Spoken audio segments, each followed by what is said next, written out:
Faleminderit, nderuar kryetare. Për Këshillin e Ministrave kam disa pyetje që do të bëj. Së pari ka të bëj me kompetencat e deleguara te nënkryetari i bashkisë, i cili aktualisht është i komanduar. A mund të ushtrohen të gjitha kompetencat dhe detyrat e parashikuara në nenin 64 të ligjit për qeverisjen vendore, apo në nenet tjera të këtij ligji, dhe nëse po, në çfarë neni të ligjit për qeverisjen vendore parashikohet delegimi i tyre?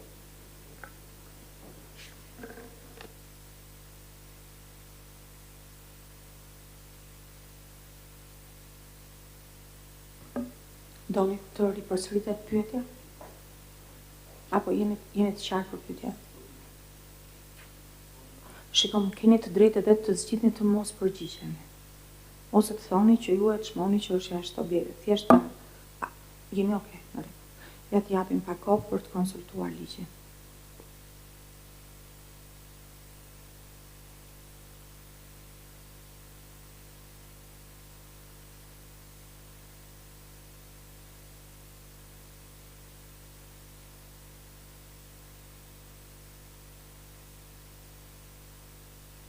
Nëse doni kohë, mund ta mbani apo jeni gati? Po. Sipas parashikimeve të ligjit 139, kryetari i bashkisë ushton kompetencat pranë sipas ligjit 64 dhe në ndihmë dhe ai ndihmohet në ushtrimin e këtyre kompetencave nga pjesa e zëvendës kryetari që emëron prej tij. Në rast konkret do të jemi në një rast tipik që të një mungesë kryetari për shkak të një vite pune jashtë shtetit apo një pamundësi 2-3 ditore. Po jemi në një rast pamundësie për ta ushtruar funksioni për më gjatë. Dhe kjo është vetë baza ligjore është ligji 139 dhe kodi i procedurave administrative të Republikës së Shqipërisë. Faleminderit. Pyetja e dytë, në fakt ka lidhje me të parën dhe pikërisht me kodin e procedurave administrative, i cili parashikon që delegimi i kompetencave bëhet për ato raste kur është parashikuar shprehimisht në ligj. Delegimi i kompetencave apo zënësimi pa një afat të caktuar është në përputhje me parashikimet e kodit procedurave administrative?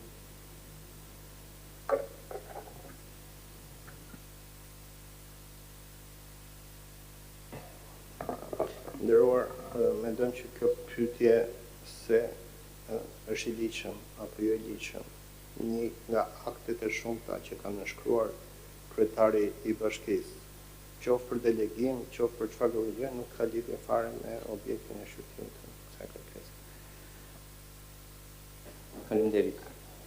Pyetja e tretë ka të bëjë është në përputhje me kushtetutën dhe konkretisht me nenin 109 dhe pika 2 e saj, që ushtrimi i detyrave dhe i kompetencave të kryetarit të bashkisë të ushtrohen nga një zyrtar i zgjedhur për një afat kohë të pacaktuar.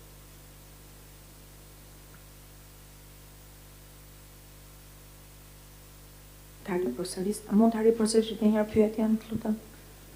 A është në përputhje me kushtetutën dhe konkretisht nenin 109.2 e saj, që ushtrimi i detyrave dhe kompetencave të kryetarit të bashkisë të ushtrohen nga një zyrtar i pazgjedhur për një afat kohor të pacaktuar.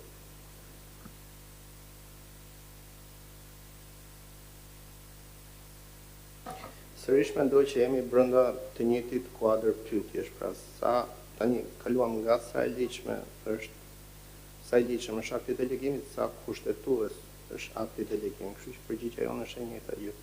Që në rastin konkret nuk po diskutojmë ligjshmërinë dhe kushtetueshmërinë e njërit prej akteve shumta që kanë shkruar kryetari i bashkisë.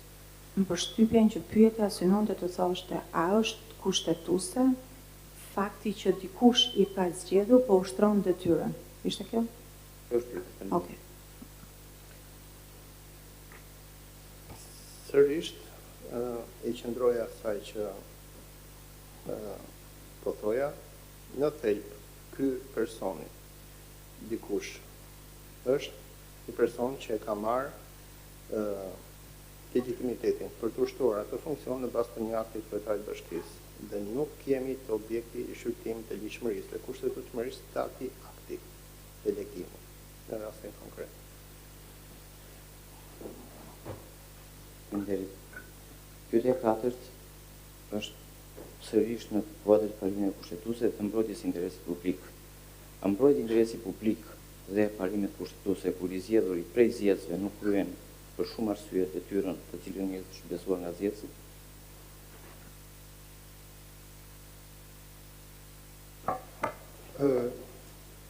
I nderuar, sigurisht kjo pyetje do të ishte e ndershme nëse do t'ja bënin të qytetarëve të Tropojës.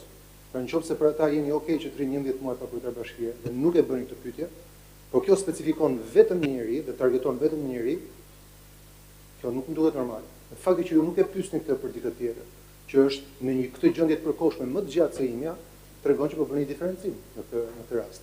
Kështu që për sa kohë që kanë qenë të vlefshme delegimet e kryetarit të Bashkisë Tropojës dhe nuk ju kanë shqetësuar, s'do t'ju shqetësoj fare fakti që unë në të njëjtën mënyrë kam bërë delegimet në një pamundësi të organizuar nga vetë shteti. Dhe mua më duket që futemi në një labirint në këtë pyetje, ku praktikisht po thoni, me që një pjesë e shtetit ka kapur, pjesa e shtetit tjetër po ta bën mullar pa drejtësi. Ndërkohë që do ishte shumë negativ të vendit rreth parë. Po dhe të integritetit të zyrës që përfaqësoni, që ju të shqetësoni për masat e paraburgimit, që ju të shqetësoni për disproporcionalitetin. Dhe duke bërë dy gabime nuk po prodhoni më drejtësi, dhe duke mbajtur dy standarde, absolutisht nuk po prodhoni më drejtësi. Sepse kanë Nëse mund të bëj një shtesë duke parashikuar dhe kuptuar logjikën e pyetjeve të tilla.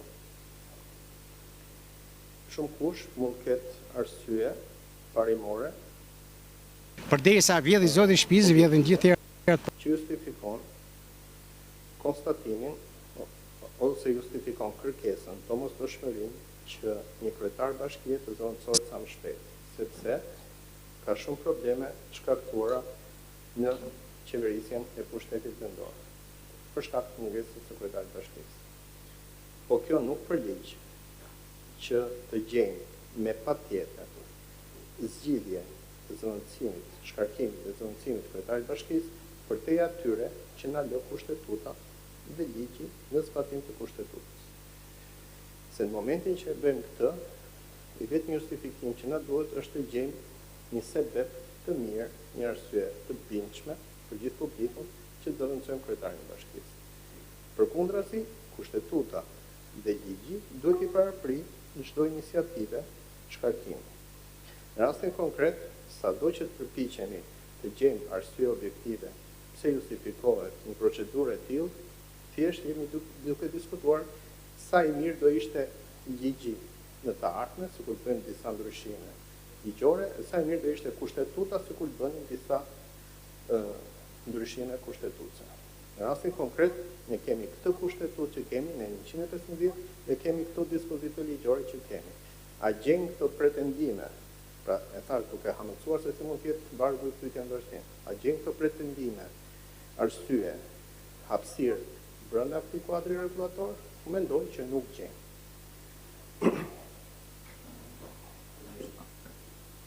Dhe pyetja fundit ka të bëjë me rastet e përfundimit të parakuet mandatit të kryetarit të bashkisë.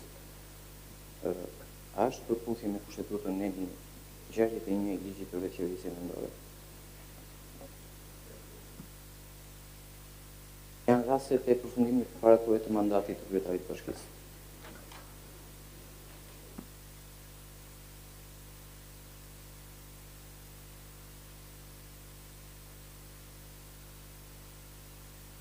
Po mund të përgjigjem. Kur kryetari i bashkisë vdes, nuk kam vdekur. Besoj që është provë prezenca ime sot këtu. Kur humbet zotësinë juridike për të vepruar, me vendim gjykate të formës prerë, nuk ka vendim gjykate të formës prerë. Kur kandidon për deputet, nuk kisha për atyre kryetarit të bashkisë që kandidoi për deputet. Nuk është më banor i përhershëm i bashkisë. Ja vetëm përkohësisht nduhet.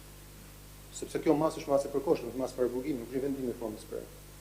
Jep dorëheqjen, nuk më shkërkuar dhe nuk jam bërë dorëheqjen, prandaj jam këtu sot si kryetari i bashkisë. Nuk pranoj betimin, të bëj betimin, pikërisht se kam bërë betimin, jam këtu që ta bëj betimin. Faleminderit. Faleminderit. Mirë, faleminderit, japim fjalën profesorit presidentit të Republikës për bërë pyetje.